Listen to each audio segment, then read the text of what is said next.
Good evening and welcome, viewers. This is Director Chill from Slappin' TV News.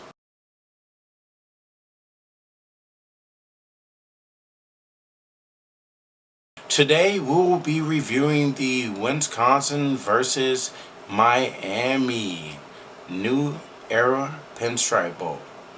We're going to start off with some Mark Richt post-game conference, and we're going to dive in a little bit deeper to what he's actually saying. First of all, want to congratulate Wisconsin, Coach Christ and his team. Did a great job. They deserve to win, obviously, and first-class people. So that's that. Normally I like to try to spin things in a positive light, and I could start with our defense. And, after the first couple drives, really did a super job of slowing things down. And Let's stop it right there. Mark Richt said, and I quote, "The first couple of jobs, our defense did a good job at slowing things down. Our defense did not slow anything down. They ran up through the gut and made us look embarrassed." I'm sorry, Mark Richt, continue. getting some stops and forcing some field goals, and What stops? after turnovers and things of that nature, just battled to the very end, to the last inch at the very end of the game, trying to keep him out of the end zone on that last touchdown. But I want to thank Coach Diaz and the job he did for us, moving on to Temple. Wish him the best. If I was Manny Diaz, I would leave too. And probably not for a Temple job. And we do wish him the best. We love you, Manny Diaz. Oh, I'm sorry, Mark. Continue. And the rest of the staff and players, proud of the job they did. Offensively, there's not many nuggets you can really pull from today. My guess is one of a very good performance. Just put it that way. Obviously. Obviously. Continue, Mark. I'm sorry. It starts with me for sure. And really, that's where the buck stops. Head football coach and play caller, the whole bit. So just a poor job by me. Didn't do a good enough job to get the first downs and the yardage and the touchdowns that we needed to stay in this game. It was just didn't happen tonight, obviously. So with that, y'all can ask your questions. And now in our report, we're going to go to the questions that the press was asking Mark Richt.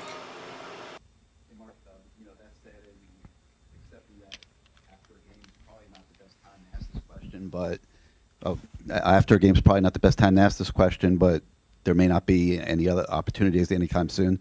Have you given any thought? I mean, tonight wasn't obviously the first time that there have been struggles on offense. Have you given any thought to maybe bringing in some help and obviously that's an option for you? I'll just say this, things got to get fixed. And Yes, Mark Richt, things do have to be fixed. Our offensive play calling was atrocious. IMG Academy runs better plays than we do. And I say this with a wholehearted heart to all of the IMG Academy players, and you have a lot on your team. Our play calling is weak. Please continue, Mark. Mark, why didn't Jaron Williams play tonight?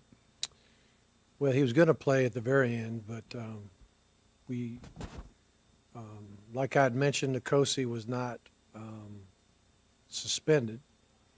He was able to play. He didn't deserve to start, in my opinion, and we put him in next. And then We put Nkosi Perry in next. What do you mean? After Rozier threw 2 interceptions, one for the very first play, thrown late to a flat. A fifth-year senior, a fourth-year senior, whatever the hell he is, redshirt senior, he should know better than that. Continue, Mark. And then we were going to play Jaron at the very end, but at that point, it wouldn't have been anything more than just an opportunity to get in the game. But we were going to play Jaron Williams then, but it would have been nothing more than an opportunity to put him in the game. Maybe you should have played Perry from the beginning, and Jaron Williams would have got a lot of playing time. I hope we don't lose him. Continue, Mark. I'm sorry. in the game, but we just felt like Nicosi was second team. Are you concerned that Jaron might leave the program or transfer? Yes, we're concerned he's going to transfer. He's already said he wasn't, then he said he was, then he said he wasn't, and then he said he was, and now he said he wasn't. And Kentucky was his first pick. Continue, Mark. Please. Sorry. I don't think he will, but, you know, he's already said he's staying, and I don't think this game had anything to do with, you know, how he felt like his chances were for the future here. I would think, if I'm him, I'm thinking I got a very outstanding shot at competing for the job. Mark Richt says, and I quote, "I think Jaron Williams has an awesome opportunity at competing for the job next year." Does that mean we're getting rid of Nicosi Perry? You guys say something in the comment section below, please. Continue, Mark.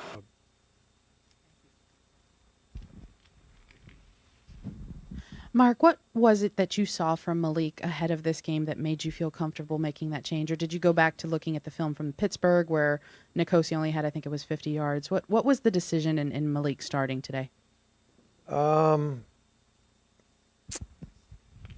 Just a combination of things. I mean, part of it was I felt like Nicosi's still navigating how to become the starting quarterback. You know, on the field, off the field, and didn't feel like he deserved it. He deserved the opportunity to start. And you know, Malik practiced really well, and I felt like he was going to give us the best shot. We're going to stop right there. If there are any Miami Hurricane players that watch this video, coaches, you can be unanimous. You can actually send your comments to amvincreations@gmail.com. What does Rozier do in practice that he doesn't do in the games? Does he not throw interceptions? I just want to know. Continue, Mark. Mark, kind of on the heels of that, you know, obviously the quarterback position all season felt like you just weren't really comfortable with either guy. Right. Was it performance? Was it grasping the playbook? Was it off the field issues? Was it one thing that sort of stood out that really made it tough for you? Well, I mean, you have different quarterbacks with different issues, you know, but probably a combination of all those things you mentioned.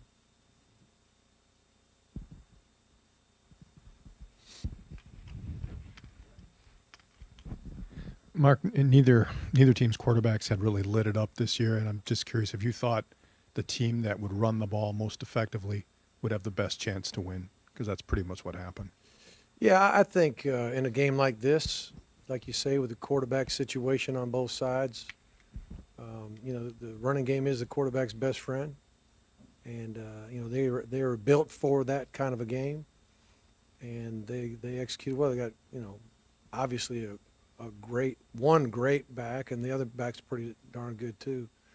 But when you're running behind that line and their tight ends and the whole deal, they were built for a day like this, in a game where it was kind of you know, not wanting to have to rely on your quarterback to make every play to win.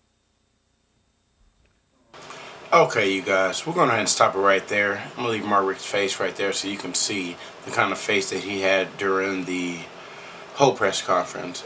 Just a couple quick notes before we wrap it up. Miami started off the game kicking out of bounds. The defense could not stop the run up the middle. Rozier's first pass, rule number 1, never throw late to the flats. Jaquan Johnson got the turnover chain. Rozier runs for 65 yards. That was his best highlight of the entire game. Miami had 3 turnovers in the first half, 2 interceptions. Both of those were by Rozier. Second half, it was 3-14. We get a punt inside the 5. So we punt it off. They get inside the 5. Taylor gets a first down. Rozier has his third pick inside the 40 with the fuck. Perry, bad play, false start by Miami. And then Perry with the 5th turnover of Miami's game. He throws off his back foot. The final score was Wisconsin 35, Miami 3. The season's coming to an end. I don't even know what to tell you guys. I will tell you, I think last year was a fluke. I won't say maybe it was a fluke. We just got really lucky. But at least the Canes don't have to suffer or endure this pain for the rest of the bowl season, as you should say. But anyhow, I want to say thank you to all my Miami faithful. This year has came to an end. I want to say thank you again to all the Miami YouTubers. I hope we continue to have a great relationship and do these things better as a team. I think we can do things that are very awesome. But on a lighter note, the season's over. No more heartache. Well, you heard it here first. This is Director Chill, Slapping TV News. I'll holler.